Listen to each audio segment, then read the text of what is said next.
Welcome back. In focus है माहिर माहौलियात हैं डॉक्टर ज़ैनब नईम। जो दरियाओं के रास्तों में जिसे कहते हैं कि नेचर टेक्स इट्स कोर्स, और वो पिछले साल हमने देखा कि रिवर बेड के अंदर अगर आपने हाउसिंग सोसाइटीज़ बनाई हैं या वहाँ पर आबादियाँ हैं और उसके हवाले से सूबों ने खातिर खा इकदामात नहीं किए। ये बात हमने खैबर पख्तूनख्वा में देखी, पंजाब में देखी, और राइट टिल सदर्न पंजाब हमने इसको विटनेस किया। यही हाल सिंध के अंदर, क्योंकि लास्ट ईयर वो वाली सैलाबी कैफियत नहीं थी तो हमें नहीं नज़र आई, लेकिन उससे कबल जब सैलाब आया था तो भी हमने देखा था। और फिर जो हुकूमतें हैं, चाहे वो सूबाई हुकूमतें हों या वफाक की हद तक, वो ये बार बार कहती हैं कि जो कम्यूनिटीज़ वहाँ पर रहती हैं वो वहाँ से हिलना नहीं चाहती, and all of those excuses. But अब आपको लगता है कि ये एक रियल टेस्ट हो गया कि खुदा ना खास्ता अगर कोई फ्लैश फ्लड आता है और फिर हमने देखा कि रिवर बेड में ये सब चीज़ें हैं, तो फिर हमारी सीरियसनेस का अंदाज़ा हो जाएगा। बिल्कुल। अभी कराची की ही मिसाल ले लीजिए, 55 मिलीमीटर बारिश होती नहीं है, सारा कराची डूब जाता है, क्योंकि लियारी और मलीर रिवर के गिर्द इंक्रोचमेंट्स हैं। ड्रेनेज प्लान कोई हाउसिंग सोसाइटी नहीं देती। इंफ्रास्ट्रक्चर, हमें लगता है इंफ्रास्ट्रक्चर डेवलप करते जाएंगे तो हम तरक्की पजीर से निकल के तरक्की याफ्ता मुल्कों में हमारा शुमार हो जाएगा, जो कि बहुत गलत अप्रोच है। इसके साथ साथ फ्लड प्लेन देखें, दरियाए रावी ने अपना रास्ता लिया पिछले साल, इस साल खुदा न खास्ता देख रहे हैं कौन सा दरिया अपना रास्ता फिर लेने को आता है, और वही कंस्ट्रक्शन, वही होटल्स, वही सोसाइटियां वहां पर मौजूद रहेंगी।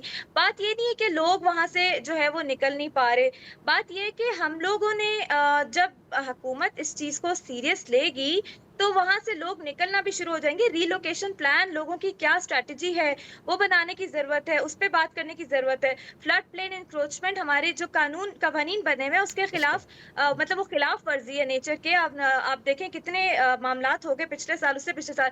लेकिन अभी एक और इसमें मैटर है, और वो मैटर बहुत सीरियस है। हमारा पाकिस्तान एनवायरमेंट प्रोटेक्शन एक्ट बना 97 में, उसके बाद हमारा वाटर अपॉर्शनमेंट एक्ट बना 91 में।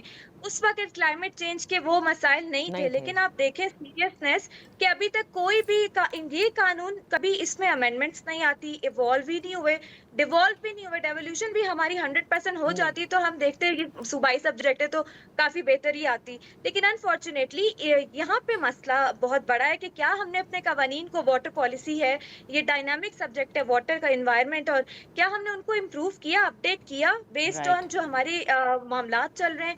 तो यहाँ पे सीरियसनेस का पता लग सकता है। अदरवाइज अवाम तो जाहिर है इन्वेस्टमेंट हो रही है, ओवरसीज पाकिस्तानी भी उन सोसाइटीज में इन्वेस्ट कर रहे हैं, क्योंकि उनको पता ही नहीं है कि यहाँ पे गवर्नमेंट ने रेगुलराइज कर दी है उन चीजों को। तो मेरे ख्याल से ये एक बहुत बड़ा मैटर है, और खुदा न खास्ता हम मजीद तबाही देख सकते हैं अगर अभी भी हमने एक्शन नहीं लिया। ये तो हम पिछले साल ही कह रहे थे कि अगर एक्शन नहीं लिया तो नेक्स्ट कुछ और खतरनाक हो सकता है।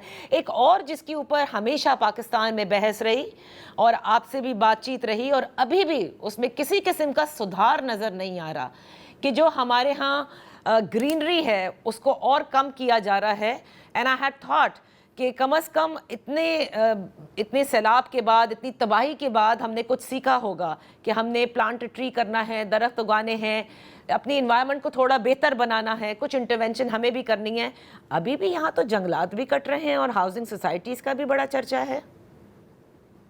बिल्कुल। और ये पाकिस्तान जैसा मुल्क जो कि इतना वल्नरेबल है क्लाइमेट चेंज, और जिधर जियो पोलिटिकल शॉक्स भी क्लाइमेट की वजह से मजीद तबाही लेकर आ रहे हैं, इकोनॉमिकली हम सफर कर रहे हैं, वहां पे ये क्रिमिनल नेग्लिजेंस होनी चाहिए और इस पे तो सख्त से सख्त सजा होनी चाहिए। लेकिन हम फिर भी पुराने दरख्त काट के और नए दरख्त लगा के या पाम के दरख्त लगा के हम समझते हैं कि हमने क्लाइमेट एक्शन ले लिया। अवाम जो है वो भी उसको तरजीह नहीं देती। दरख्त कट रहा है तो ठीक है, इट्स नॉर्मल।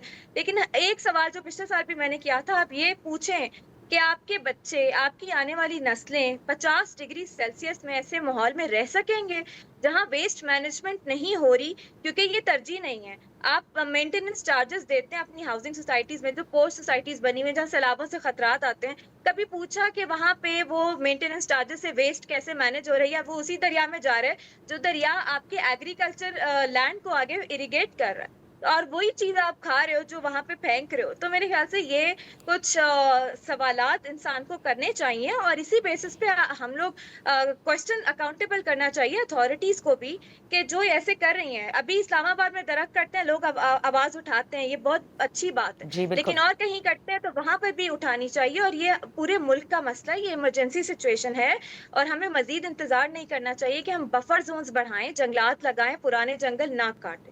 بہت بہت شکریہ doctor Zainab Naeem for being with us. اسی کے ساتھ پروگرام کا وقت ختم ہوتا ہے. کل پھر آپ کی خدمت میں حاضر ہوں گے. اجازت دیجیے. اللہ حافظ.